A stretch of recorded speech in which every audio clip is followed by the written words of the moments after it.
섹션 5.1.5 바로 한번 시작해 보도록 하겠습니다. 섹션 5.1.5의 제목을 보시면 더 트랜스포스라고 돼 있죠? 전치입니다, 한글로. 그래서 저희들은 전치 행렬에 대해서 배운다 라고 생각해 주시면 되겠습니다. 여기 앞에 있는 얘 있죠? 이게 바로 전치인데 기존의 행렬의 행벡터들을 열벡터로 바꿔주시면 그게 전치 행렬이 됩니다. 네. 이 기존의 행렬의 첫 번째 행벡터가 열벡터가 됐죠. 첫 번째 열벡터가 됐죠. 그리고 두 번째 행벡터가 두 번째 열벡터가 되었고, 이 세 번째 행벡터가 세 번째 열벡터가 되었죠. 이런 식으로 바꿔주는 것을 전치라고 하고, 이렇게 기존의 행렬을 이런 식으로 바꿔준 행렬을 저희들은 전치 행렬이라고 합니다. 네, 그래서 뭐 뒤에 정의가 나와 있어요. 이 정의는 아마 중고등학교 때 배웠을 정의와 유사한데요. 행렬 A를 n by n 행렬이라고 하자. 그러면은 행렬 A의 전치는 다음과 같이 표시하고, 이거는 n 곱하기 m 행렬이며, 행렬의 전치의 i행 j열 원소는 기존 행렬의 j행 i열 원소가 된다 라고 써 있습니다. 네, 그래서 이 예를 통해서 한번 확인해 보면은 각각의 행을 이런 식으로 열벡터로 바꿔주게 되면 이 가운데 줄을 딱 그었을 때 그 줄을 기준으로 좌우 대칭이 됩니다. 그래서 그 좌우 대칭의 각각의 원소를 비교해 보면 이런 식으로 바뀜을 쉽게 확인할 수 있어요.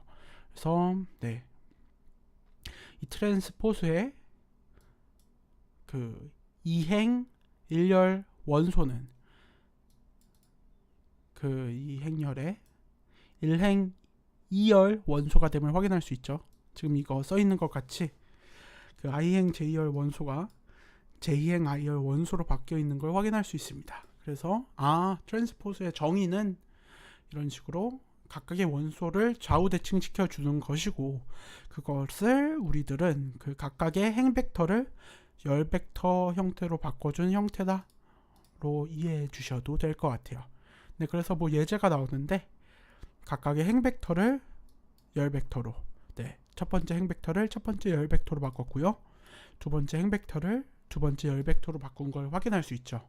이걸 우리는 트랜스포스라고 한다 라고 알아두시면 되겠습니다. 네, 그래서 이제 그 다음은 레마가 나오는데요. 행렬 A를 m 곱하기 n 행렬이라 하고 행렬 B를 n 곱하기 p 행렬이라고 하자. 그러면 행렬 A, B의 전치는 그 행렬 B의 전치 곱하기 행렬 A의 전치와 같다 라고 하네요.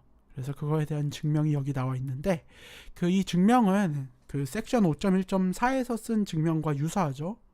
전치된 행렬의 i행 j열 원소를 보고 그것이 이 B 트랜스포즈 곱하기 A 트랜스포즈의 i행 j열 원소와 같더라 라는 것을 증명하므로 이 전체 또한 그런 특징을 갖는다. 그렇기 때문에 둘이 같다 라고 말하는 형식으로 증명을 하네요. 네, 그래서 증명 방법 또한 유사합니다. 이거는 이것과 같고, 네, 앞에 나온 정의를 활용한 거죠. 이 트랜스포스의 i행 j열 원소는 기존 행렬의 j행 i열 원소와 같다라는 걸 사용해서 기존 행렬의 j행 i열 원소로 바꿨고요. 이거는 그 섹션 5.1.3에서 나온 벡터의 내적 형태로 바꿔줄 수 있죠. 그래서 그렇게 바꾼 걸 확인할 수 있고요. 그래서 이런 식으로 벡터의 내적 형태로 바꿨고, 그 내적 형태를 이런 식으로 시그마를 통해 원소의 곱으로 써줬더니 이제 이번에는 이 원소의 곱을 트랜스포스 형태로 바꿨습니다. 이 앞뒤 순서를 바꾸면 되겠죠. 네, 그래서 JK가 KJ가 됐고요. KI가 IK가 됐고요. 그리고 이 각각의 값들은 스칼라 값이기 때문에 앞뒤를 바꿔준 걸 확인할 수 있습니다. 그래서 이 앞뒤를 바꾸고 봤더니 이 원소들의 그 순서라고 할까요? 순서가 IK, KJ 형태고, 이거는 우리가 기존에 섹션 5.1.3에서 본 그 벡터의 내적 형태와 유사하죠. 똑같죠. 그렇기 때문에 그걸 응용해서 이런 식으로 바꿔줌을 확인할 수 있습니다. 그래서 이렇게 바꿔서 보니 이것과 이것이 같더라. 그렇기 때문에 행렬 AB의 트랜스포즈는 B 트랜스포즈 곱하기 A 트랜스포즈와 같더라 라는 결론을 저희들은 확인할 수 있었습니다. 그리고 이 두 번째 같은 경우에는 그 알파 A 플러스 베타 B의 트랜스포즈가 다음과 같다라고 하는데 이거에 대한 증명은 써있지 않네요. 네, 연습 문제로서 한번 뭐 해봐라 네 라고 써 있는데 이것도 그 증명 자체가 어렵지 않아요. 아까 제가 기존에 말한 그 벡터의 열벡터 또는 행벡터의 열벡터화다 라고 생각하는 걸 기준으로 보면은 이거 같은 경우에는 A 행렬의 행벡터들에게 스칼라 값 알파를 곱해준 형태가 되죠. 네, 그래서 이걸 A라고 치면은 알파가 곱해진 거다라고 생각해 줄 수 있겠습니다. 즉 각각의 행 벡터들은 알파 AI들이다 라고 볼 수 있겠죠.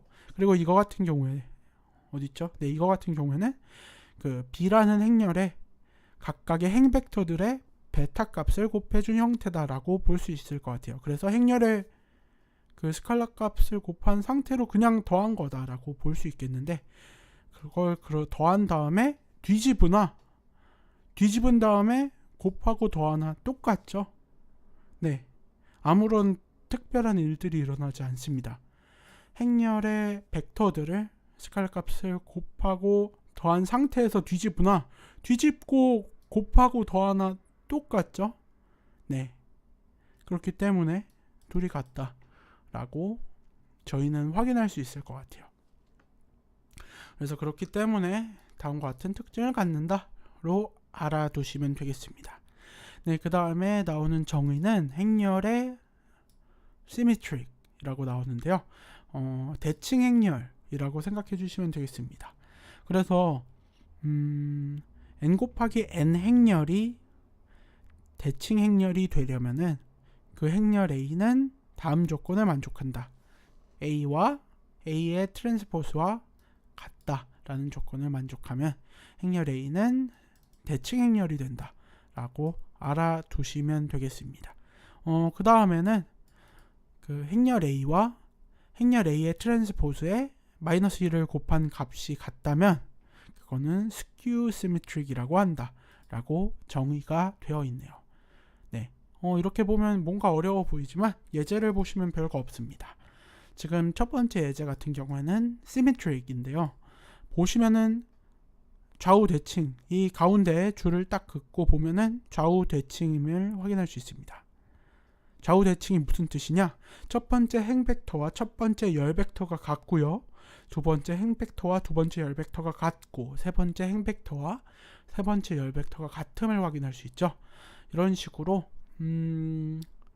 n번째 행 벡터와 n번째 열 벡터가 언제나 같은 행렬을 우리는 대칭 행렬이라고 한다 라고 알아두시면 될 것 같아요. 네, 뭐 그렇다고 보면 되겠고요. 이 스큐 시메트릭 매트릭스 같은 경우에는 이런 식으로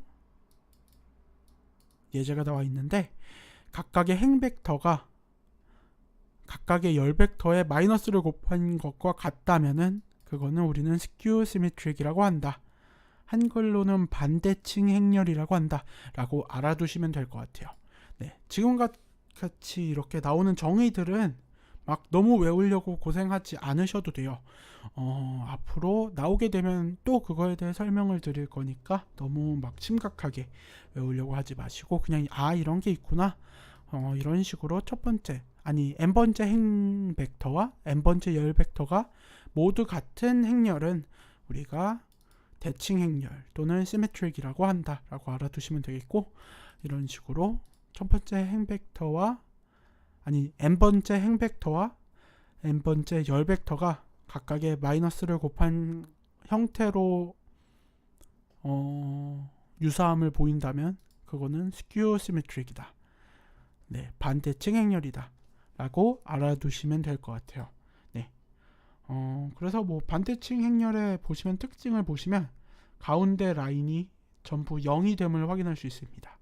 이게 0이 아니게 되면 그냥 이거에다가 마이너스를 곱해 보면은 이 가운데 라인에 친구가 매칭이 안 돼서 이 조건을 절대로 만족할 수 없음을 확인할 수 있어요. 그래서 반대층 행렬의 가운데 라인은 전부 0이 와야 된다까지 뭐 그냥 알아두시면 좋지 않을까 생각이 되네요. 네, 그래서 우리는 섹션 5.1.5에서 전치 행렬, 대칭 행렬, 그리고 반대층 행렬에 대해서 배웠다 라고 알아두시면 되겠습니다. 네, 그럼 마치도록 하겠습니다. 감사합니다.